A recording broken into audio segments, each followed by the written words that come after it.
বৈষম্য বিরোধী ছাত্র আন্দোলনের মাধ্যমে ৫ আগস্ট আওয়ামী লীগ সরকারকে পদত্যাগে বাধ্য করে ছাত্র জনতা। এই আন্দোলনে বল প্রয়োগ করায় বিক্ষুব্ধ জনতার রোষানলে পড়ে পুলিশ বাহিনী।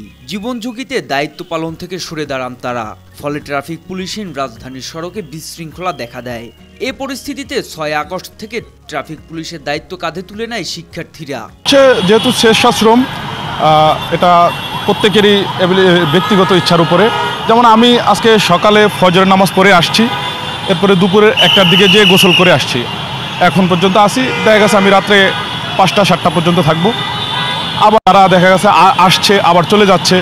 এটা প্রত্যেকের নিজস্ব ব্যক্তিগত ইচ্ছা মতো অনুযায়ী। আমাদের ডিডি স্যার মহোদয়ের নির্দেশে আমরা এখন এই ট্রাফিক ডিউটি পালন করতেছি।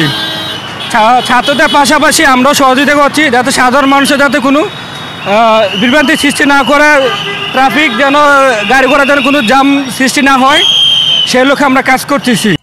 রাজধানীর বিভিন্ন সড়কে এভাবেই ট্রাফিকের দায়িত্ব পালন করছে তারা। তাদের সাহায্যে এগিয়ে এসেছে সাধারণ জনতা, আনসার এবং ফায়ার সার্ভিস কর্মীরা। আরটিভি দেশের জনপ্রিয় বেসরকারি টেলিভিশন হিসেবে এই উদ্যোগকে স্বাগত জানিয়ে ছাত্রদের উৎসাহ প্রদানে ছাতা, পানি এবং বিস্কুট উপহার দিয়েছে। এতে রোদ বৃষ্টি থেকে বাঁচতে এবং তৃষ্ণা নিবারণে সহায়তা পাচ্ছেন তারা। সবার জন্যই ভালো চপস্টিক ইনস্ট্যান্ট নুডলস, দারুণ স্বাদে সবার জন্য। ট্রাফিক কন্ট্রোলের জন্য স্টুডেন্টরা অনেক পরিশ্রম করছে।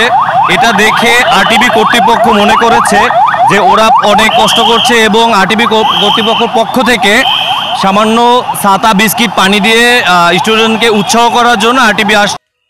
ট্রাফিক নিয়ন্ত্রণে শিক্ষার্থীদের এই উদ্যোগে বিমোহিত হয়ে ভ্যান চালক মিজান মিয়া নিজ সাধ্যমতো স্বেচ্ছাসেবীদের জন্য খাবারের ব্যবস্থা করেছেন। ভ্যান গাড়ি চালাই পান্থপথে কলা বাগানে, আর এই জন্য আমার বাচ্চাদেরকে বিস্কুট আর পানি দিয়ে গেলাম খাবারের জন্য, ট্রাফিকের কাজ করে দেখা। এক শিক্ষার্থী জানান, সড়কে মানুষের সাথে ভালো ব্যবহার করলে মানুষও পুলিশের সাথে ভালো আচরণ করবে। এভাবে ট্রাফিক পুলিশকে শ্রদ্ধা জানিয়ে নগরবাসীর জন্য তাদের অবদানের কথা উল্লেখ করেন। আসলে আমি আজকে সকাল থেকে আর কি রাস্তায়, সো যতটুকু রিয়েলাইজ করলাম যে ওনাদের আসলে যে অক্লান্ত পরিশ্রম, এটা আসলে অনস্বীকার্য। তারা কঠোর পরিশ্রম করে, মানে এইখানে রোদ্রে পড়ে, এদিকে সাউন্ড পলিউশন, তার উপরে আপনার রোদ বৃষ্টি সব কিছু মাথায় নিয়ে আমাদের মানে এই বাংলাদেশের জনগণকে যেভাবে সাপোর্ট দিচ্ছে, আসলে ওনাদের ওই পরিশ্রম বা শ্রমের মানে যে ওনাদের যে ইয়েটা, আমি ওইটা আসলে ভাষা প্রকাশ করতে পারবো না।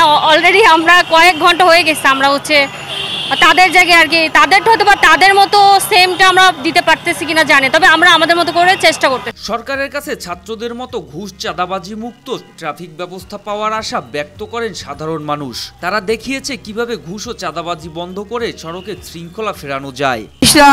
মানুষের ড্রাইভারদের যে অভিযোগগুলো ছিল যে ঘুষ নিয়ে তারপরে গাড়ি, এই ঘুষের জায়গাটা এখন বন্ধ হয়ে গেছে। এই যে আপনার প্রত্যেকটা জায়গায় দোকানপাটেও দেখা যায় যে চাঁদা নিত, ঘুষ নিত, এই জায়গাটা বন্ধ হয়ে গেছে। নগরবাসীর প্রত্যাশা, ডক্টর মোহাম্মদ ইউনূসের নেতৃত্বে সদ্য শপথ নেওয়া অন্তর্বর্তীকালীন সরকার সড়কে ঘুষ ও চাঁদাবাজি বন্ধে কার্যকর পদক্ষেপ নেবে। মোহাম্মদ সায়েম, আরটিভি।